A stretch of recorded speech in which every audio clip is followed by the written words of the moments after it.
खुलुमबाय दिनै मोनाबिलिनि खौरांफोरा जाबाय गिबि खौराङाव दङ दिनै पार्लियामेन्टनि गोजां बोथोरनि जथुमानि ब्रैथि सान सदननि सावरायनाया दिनै 11 रिंगानिफ्राय जागायदों। दिनै पार्लियामेन्टआव गोबां गोनां आयदाफोरनि सायाव सावरायनायबो जादों। थांनाय साननिफ्राय बेरेखा हान्जाया सियार आरो बन्दे मातरम बायदि आयदानि सायाव सावरायनो दाबि खालामगासिनो दंमोन, जेराव बेरेखा दोलोनि गोख्रों दाबिखौ लानानै सोरखारा बे दान्थे बिदान्थेनि गोनां आयदाखौ लानानै सावरायदों होनना मिथिमोन्दों। सदननि जेंनाखौ फोजोबनो थाखाय खुंथायाव थानाय आरो बेरेखा दोलोफोरनि गेजेराव गोरोबलायनाय लाबोनो नाजादों। एसआइआरखौ लानानै खुंथायाव थानाय आरो बेरेखा दोलोनि गेजेराव सोमजिनाय जेंनाया सुस्रांजाबाय, जेराव मोनसे बिल जायनि थांखिया जादों हादोरनां रैखाथि आरो सुबुं सावस्रिनि खरसाखौ सुफुंनो थाखाय रां बुथुमनाय आरो जर'खा मुवा आरो बेजों सोमोन्दो थानाय गोनां मुवाफोरखौ बानायनाय एबा दिहुननायाव बाहायजानाय आगजु। दिनैनि सावरायनाय पार्लियामेन्टआव गोबांथार दाबिफोरखौ लानानै गोबां एमपिफोरा दिखांदों एबा गारां दिखांनायखौ नुनो मोन्दों। कास्टम बसुमतारिया एबसुखौ सोंखारिनायनि फिनजाथायाव जारबारि दख'रा एबसुनि लोगो आफादगिरि रतन हाज'वारिया गोख्रों बिबुंथि होदों। इनस्टिगेसन आरो इनभल्भमेन्टनि फारागखौ जानांगौ कास्टम बसुमतारिया मिथिया। एबसुनि संबिजिरनि बारगा हाबा मावनायनि थाखाय एबसुनिफ्राय एक्सपेल खालामजानाय मानसिया दिनै एबसुखौ जिरायना थानो थिनलायनाय सोर बे कास्टम बसुमतारियालाय? हाग्रामा महिलारिया एबसुखौ जोनोम होआखै, एबसुआसो हाग्रामा महिलारिखौ जोनोम होदों। बे बाथ्राखौ बुंदों रतन हाज'वारिया, जेराव थांनाय बावैसो सानसिगाङाव बिटिसि सेक्रेटारियेटआव जानाय जाथायखौ कास्टम बसुमतारिया एबसुनि आखाइ दं होननानै बाथ्रा बुंनायखौ लानानै दिनै बेनि सायावनो गोख्रों फिनजाथाय होदों आरो कास्टम बसुमतारिया बुंदोंमोन एबसुनि आफादगिरिखौ बिबान एंगारनो बिथाङा खावलायदोंमोन। बे बिथिंखौ नोजोर लाखिनानै दिनै रतन हाज'वारि बिथाङा गोख्रों फिनजाथाय खालामदों। उदालगुरि जिल्ला भेटेरिनारि मावख'आ भेटेरिनारि डक्टर रफिकुल इस्लामनि हेंथायै नायबिजिरनायखौ फोसावदों। Veterinary field assistant BFA Rafikul इस्लामा रौतानि आमिनपारा गामियाव गावखौ सोरखारि जुनार बिफाननि डक्टर होनना सिनायथि होना मानै मोसौखौ फाहामथाय होदोंमोन, नाथाय मोसौनो एक्सपायार डेट थांनाय मुलि होना फाहामथाय होनायनि जाउनाव मोसौआ थैदोंमोन। बेनि सायाव गोख्रोङै नायबिजिरनो फोसावदों, जेराव उदालगुरि जिल्ला भेटेरिनारि मावख'आ बेनि सायाव गोख्रोङै नायबिजिरनो बिथोन फोसावदों। रासियानि हादोरगिरि व्लादिमिर पुतिना साननैनि मावख'आरि दावबायनायनि थाखाय भारतआव दिनै सफैगोन। इउक्रेननि दावहा जागायनायनि उनाव बियो बिथांनि गिबि भारत दावबायनाय। गाहाय मन्त्रि नरेन्द्र मदिया बिथांखौ गोदान दिल्लीयाव बरायगोन आरो बिथांनि सफैनायनि उनाव सानैजों जयै गावारि डिनार खालामगोन। शुक्रबाराव जानो गोनां 23थि भारत रासिया बोसोरारि जथुमा जागोन होनना मिथिमोन्दों। दिनै मोनाबिलि समाव पुतिना गोदान दिल्लीयाव सफैनायनि आसा दं। मावख'आरि सावरायनाया जागायनायनि सिगां बिथांखौ नेमखान्थि बायदियै बरायनाय जागोन। मख'नो गोनांदि गोदान दिल्लीया इउरेशियान इकनमिक इउनियनजों थांखि लानाय उदां फालांगि गोरोबथाखौबो सावरायगोननि बाथ्रा बुंदों, जायनि गेजेरजों बियो मावखान्थियारि आरो रांखान्थियारि हेफाजाबखौ बांहोनो नाजागोन। गंनैबो सोरखारनि बायदिब्ला हादोरगिरि पुतिना गाहाय मन्त्रि नरेन्द्र मदिजों सावराय जथुमनि उनाव हादोरगिरि द्रौपदी मुर्मुजों खुंजानाय रायजोआरि भजनाव बाहागो लागोन। बिथाङा रासियानि हादोरसायारि फोसावगिरि RTनि गोदान भारत चेनेलखौबो बेखेवनो थाखाय थियारि जादों, जाय खौरां बिजोंनि गोसारथि आरो सफ्ट पावार एंगेजमेन्टनि इसारा होगोन। हरनि समाव मंगलदै सिनेमा हलनि बिगुमानि जिउ खहा मोनसे दुखुनांथाव जाब्रबथायजों। बुधबारखालि मोनायाव मंगलदैनि 2 नं बेसबारानि तेलिसुबायाव जायो बे गिख्रंथाव जाब्रबथाया। फुंबिलियाव ब्रेकफास्ट खालामनो फैनाय सुबुंफोरा नुनो मोनोदि जेराव दैजों बुंफबनाय फुख्रियाव सासे सुबुंनि गोग्लैना थानाय गोथै सह'खौ नुदोंमोन आरो गंसे बाइकआ सेरावनो गोग्लैनानै दंमोन। थैनाय सुबुंखौ मंगलदैनि नाहरबारिनि श्यामल शर्मा होनना सिनायथि मोननाय जादों। श्यामल शर्माया मंगलदै ड्रीम थियेटार सिनेमा हलनि सामलायगिरिमोन। हरनि जोबथा दिन्थिफुंनायखौ फोजोबखांनानै ड्रीम थियेटाराव अपारेटर महरै खामानि मावबाय थानाय श्यामलआ हरनि 12:30 रिंगायाव नाहरबारियाव थानाय गावनि न'आव फैदोंमोन।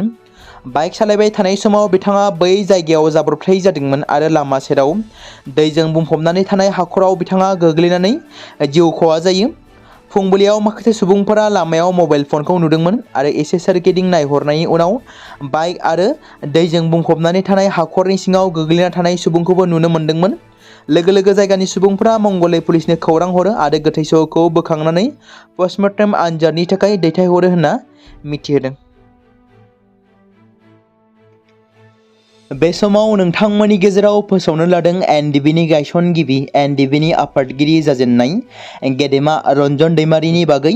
जों मिथिगौ बिथां गेदेमाया सिबिआइ केसजों एक्टिभ जानानै थानायनि जाहोनाव दासिमबो जोबथेसालियावनो दं।